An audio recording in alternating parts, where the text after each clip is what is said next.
ja i ne znam kako drugačije da krenemo sa tribinom i sa tribinama koje su organizovane zadnjih 12 godina, jer koliko hiljade ljudi prisutovali na Mašarskom fakultetu u Beogradu, u Nišu, na Pravnom, koje je tema obrađeno i sve su bile skoro prećutane u medijima, u tim našim dušebrižnim medijima, nezavisnim. A i kada se nešto pričalo o Dverima srpskim, uglavnom smo čašćeni upravo ovakvim epitetima da smo zveri srpske, da smo klerofašistička organizacija, ekstremno desna, da te stvarno podele danas više jednostavno ne važe, jer danas su samo ostale dve podele, a to je na one koji su za globalizaciju u svakom smislu i za one koji su protiv te globalizacije. Kada se već ime Dveri, koja je jedna tako sveštana reč i sa toliko mnogo značajna svakom pravoslavnom hrišćaninu, tako izvrgava ruglu, da neko ko sebe predstavlja kao mladog, lepog, pametnog, kao budućnost ove zemlje, dozvoljava sebi da je krsti, da je pretvara u zveri, to ne treba toliko da kod nas izazove jedan opravdani gnev zbog te, da kažem, humne zlonamernosti. Znači, treba još više da nas učvrsti u ovom putu, na ovom putu kojim smo krenuli mi iz Pokreta za život Srbije, a to je da konačno razrešimo neke dileme, da otvorimo te dveri ove izmrcvarljene zemlje i da se raščisti sa tim identitetskim pitanjima. Jer kada je to rešeno, kada mi znamo i ko smo, i šta smo, i šta želimo, i šta hoćemo, i šta nećemo, i kada u nama postoji vera da će sve dobro da se iznese i da se dobar plod da, onda nemamo problema ni sa tuđim. Znači, jednostavno, svako od nas koji je utemeljen i koji zna i odakle i ko je šta je, nema nikakvih problema sa tuđim. To su samo ljudi bez korena, to je ono građanština koja vlada danas Srbijom. A Dveri to već 12 godina pokušavaju i sve su to preneli na jedan politički nivo. Prije 11 godina rukovodili smo se idejom da je dovoljno srušiti jedan režim da bi sve bilo bolje. Mislim da posle 11 godina nema više nikoga u Srbiji ko će poverovati da iznova treba da se borimo da bi srušili jedan režim, bez obzira ko će doći umesto njega. Zato je pitanje koje Dveri donose u srpsku politiku ne samo rušenje ovog katastrofalnog režima, što je preduslov svakih drugog preporoda u Srbiji, već ko će doći umesto ovog režima. I da zapravo naš najveći problem nije ovaj režim, nego sistem koji ne valja u Srbiji. I po prvi put jedna politička opcija govori o tome da ovde ne valja sistem, da ne valja sistem vrednosti, da ne valja društveno uređenje, da ne valjaju međuljudski odnosi, da ne valjaju radne navike, da ne valja rodoljublje, da ne valja duhovnost, da ne valja moral. Da mi jednostavno nismo na visini na kojoj su bili naši preci u svoje vreme, da smo se pokvarili, da nismo na isti narod. Čast izuzeci. I zato ova bitka, ova politička bitka, je na prvom mestu bitka za sistem vrednosti. Mi smo politički pokret za sistem vrednosti, za promenu sistema vrednosti, za povratak pravih vrednosti na pravo mesto. Da ne bude pošten čovek onaj koji je glup i nesnalažljiv, a lopov onaj koji je uspješan i dovitljiv.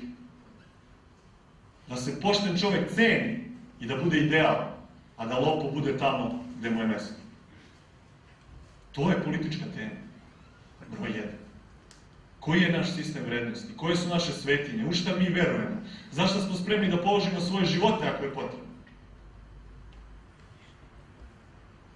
I zato smo spremni da po prvi put izađemo na izbore kao grupa građana, kao nezavisna izborna lista koja će kandidovati na izborima sistem vrednosti. Sistem vrednosti nikada za ovih 20 godina političkog života u Srbiji nije kandidovan na izbore. Nikada sistem vrednosti nije bio politička tema i nije bila tema kojom se borila neka politička organizacija na izbore. Ovo je početak jedne borbe od koje Dveri neće da odustanu i početak jedne zajedničke političke mobe na koju sve vas zovemo da zajedno preobrazimo Srbiju. Kao što imate priliku da vidite, u ovom trenutku ono što se zove Europska unija liči na ono što mnogi od vas pamte kao SFRJ.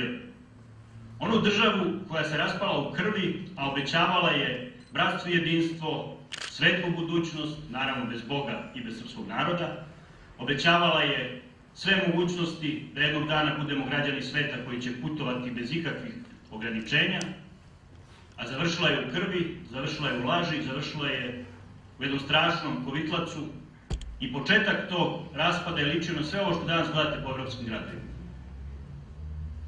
To naravno mi kao normalni ljudi ne želimo ni jednom narodu u Evropi, ali mi kao normalni ljudi i ljudi koji su odgovorni pre svega za svoje porodice, za svoju kuću, treba da se setimo da takva jedna tvorevina ne može biti budućnost ovog naroda. Zato smo mi prepoznali vreme u kome mora neko ko nije zaražen sindromom eksperata koji su nas ovih više od 10 godina usrećivali i nije zaražen sindromom profesionalnih političara kao naši oponenti i oni protiv kojih se borimo, neko takav treba danas hrabro da stane pred vas i da kaže glasajte za nas. Iskreno da vam kažem, dugo mi je trebalo da to izgovorim, a da se ne osjećam kao trgovački putnik političkih stranaka koje pred nas dolaze i govore glasajte za nas. Mnogo mi je trebalo susreta sa ljudima sa kojima živim i koji vrlo dobro znaju kako izgleda svakodnevica, kako izgleda kad prevrćete po džepovima poslednje novce da biste otišli na pijac, kako izgleda kad se vozite gradskim prevozom, kako izgleda kada se srećete na ulici sa ljudima koji vam kažu lice i šta valja i šta ne valja u onome što radite. Znači nemate obezbeđenja, telohranitelje i ne trebaju vam. Znači sa takvim ljudima smo se sretali po Srbiji sve ove mesece i kada su nas oni gledali u oči, znači nismo ih posmatrali drugčije nego u visini ljudskih očiju, kad su nas gledali u oči oni su samo imali jednu ozbiljnu poruku. A to je, momci, nemojte vi da nas slažete. Ja mislim da je to najteže nešto što može čestitom čoveku da se poruči. Ako krenete u jednu borbu i kažete ljudima pomozite nam, a oni kažu hoćemo, i nije bitno da ćemo uspeti, i nije bitno da ćemo sada proći ove izbore, a ja znam da ćemo ih proći i znam da nije tema izbori i da nije tema cenzus, već je tema kako da preobrazimo Srbiju. Kada takvi ljudi kažu da mi tu stojimo, ali vi ne smete da izdate, čovek shvati koja je odgovornost.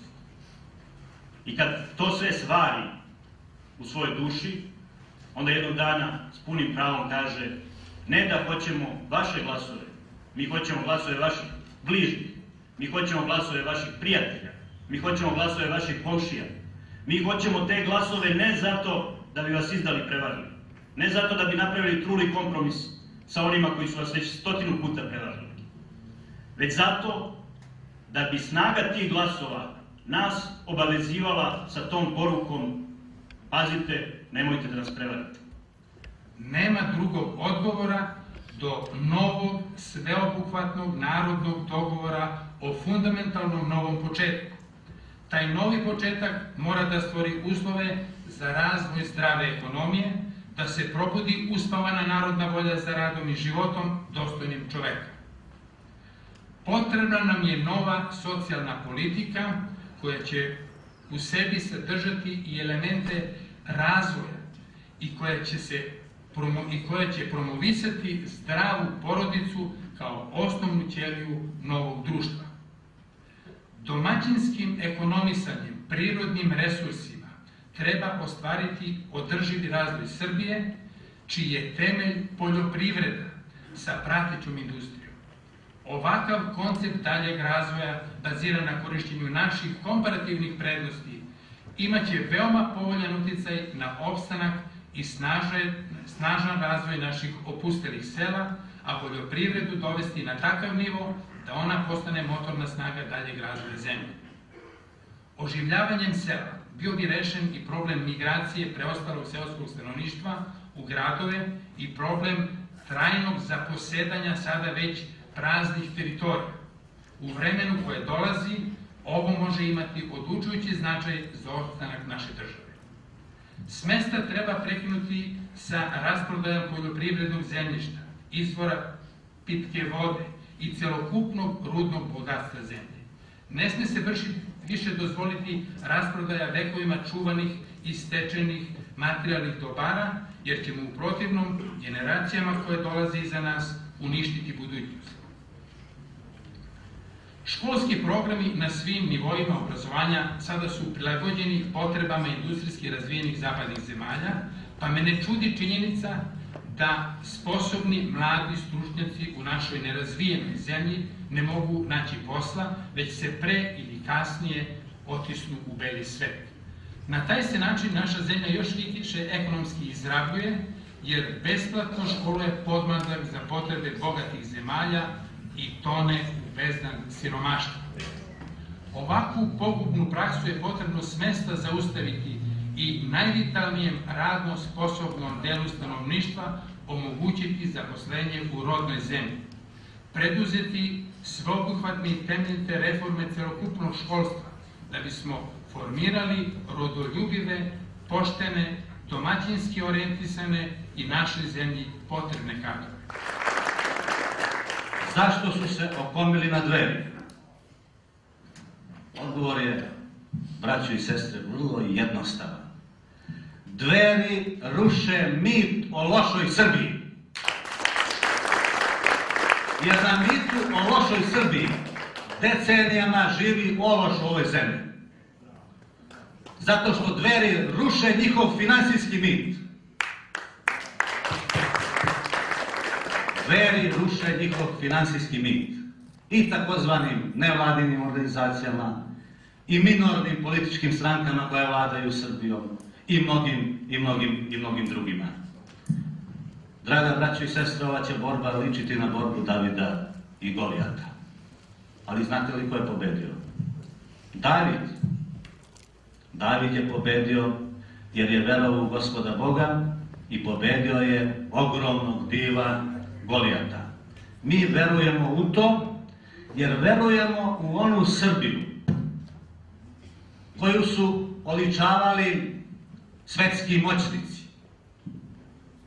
A ko su svetski moćnici? Nikola Tesla.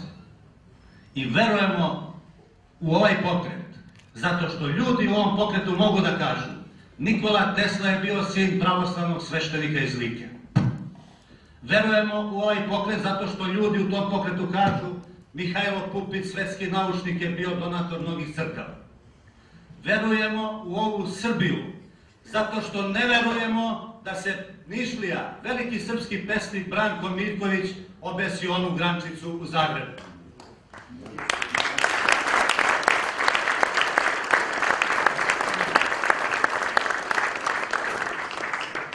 Verujemo u ovu Srbiju zato što danas ona druga Srbija najviše mrzi dva najuspešnija Srbina.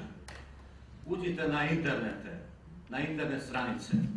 Novak Đoković donirao crkvicu u Jasenovom polju sa 35.000 evra i molim vas, danas sam čitao. Toliko su se okomili na tog čoveka. Znate li zašto? Zato što ruši mit o lošoj Srbiji. Ili drugi slučaj. Emir Kusturica.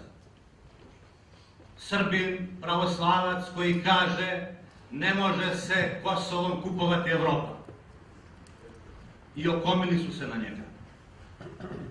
I takve glasove da se Kosovom ne može kupovati Evropa sve više čujemo i u tom duhovnom svetu, a to je znak da zauvek dolazi kraj onoj neprirodnoj političko-duhovnoj kohabitaciji koja je nanela velike štete srpskim interesima, naročito na Kosovu i Metohiji.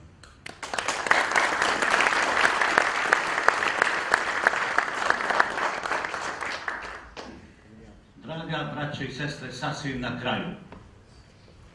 Dveri nisu Oluja. Dveri su jedan tihi povetarac koji razgoni te neprijatne mirise. Ajde na samom kraju da budem vulgaran, mada to nije vulgarna reč. Povetarac koji razgoni smrad sa srpske političke scene.